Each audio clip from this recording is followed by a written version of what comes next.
Hi, my name's Gordon Ramsay. Welcome to Chef Support. Today, we'll be doing Twitter. Right, first question. Hannah, question to those of you who are good in a kitchen. How do I mince garlic without a press? Let me show you. Take the clove of garlic, this part of the knife on there, and literally hand on there, and that is super minced. Touch of salt in there, and just chop it. And within seconds, you've got this paste, because look, the salt keeps it together, and it stops it from oozing out onto the board. In 10 seconds, you've got this beautiful minced garlic on the back of the knife. Good question. Can cheese go bad? I'm eating this cheese and it tastes funny, but I'm a bit hungry. Come on, Adam. Seriously? The worst thing you can do with cheese is take it out of the fridge, let it get up to room temperature, leave it out for 24 hours, and then refrigerate it. That's the worst thing you can do. Once you've taken it out and it's got really runny, you have to eat it or discard it. This is from Giles. How do I know when my blue cheese has gone off? Oh, man. So, blue cheese is impossible to go off. It's very rare it'll turn sour.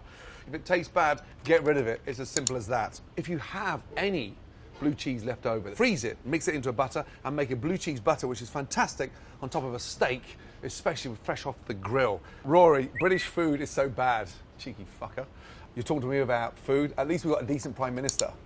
Right, Mary, how do I stop this weird egg water situation with my scrambled eggs? Seasoning eggs at the beginning turns it grey.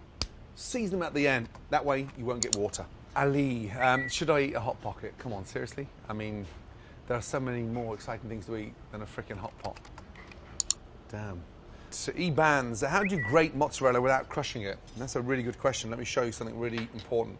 So, mozzarella, get it nice and firm. Stick it in the freezer for 10 minutes before you start grating, and literally use all the grater.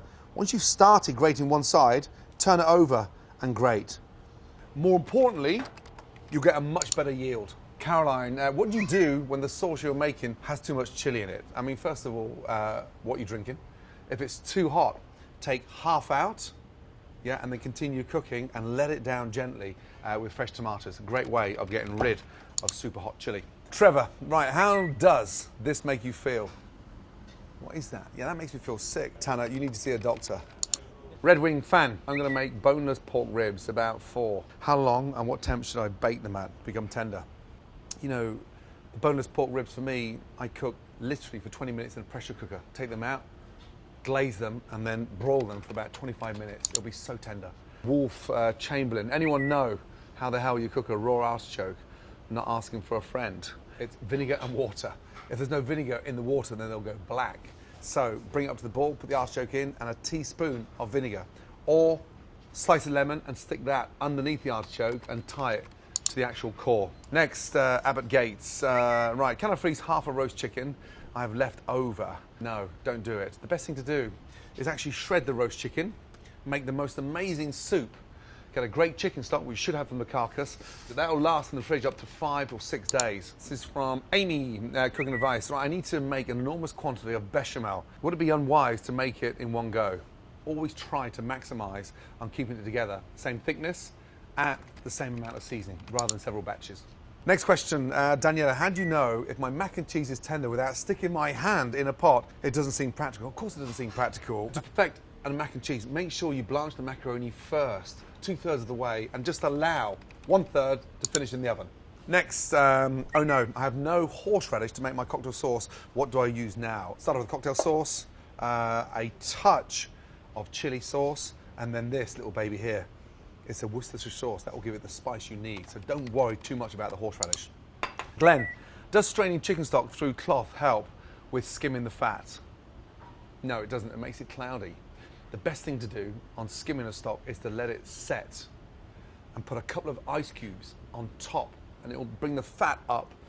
And for me, I get a slice of bread and I skim the top of my stock with a slice of bread that will absorb all the fat, leaving that beautiful stock underneath.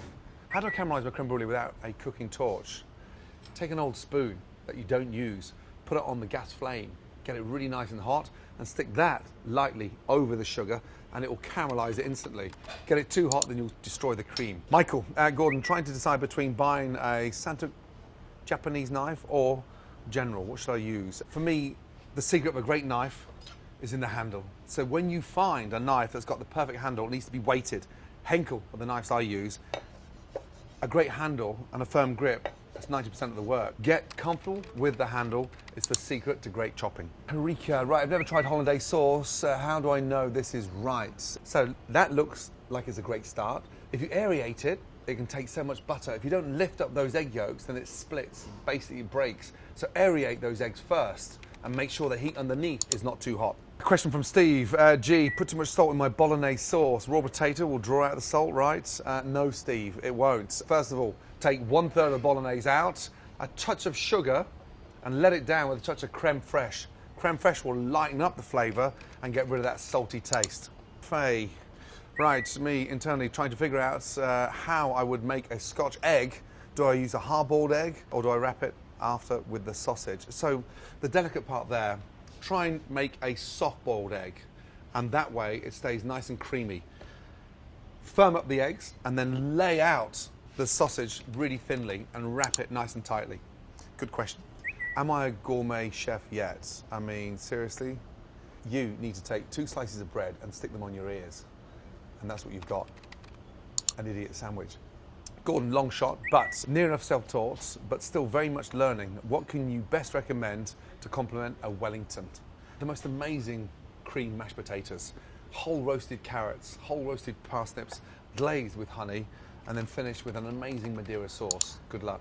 Sam, what should I do with the dark green part of the leeks? Can't see myself throwing this bit away. Really good question.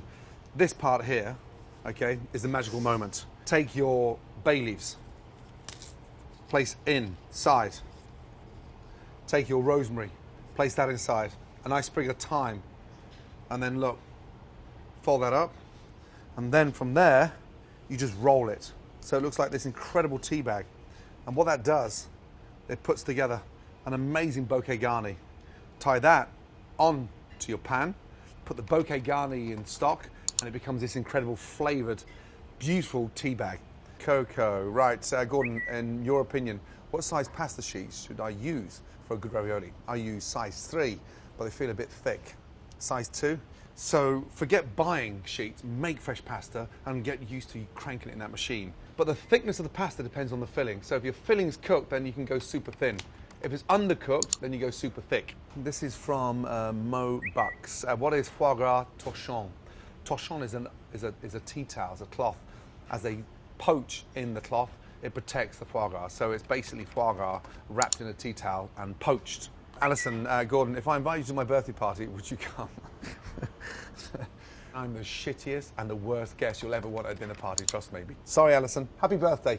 That was Gordon Ramsay. Chef support finished. Thank fuck for that.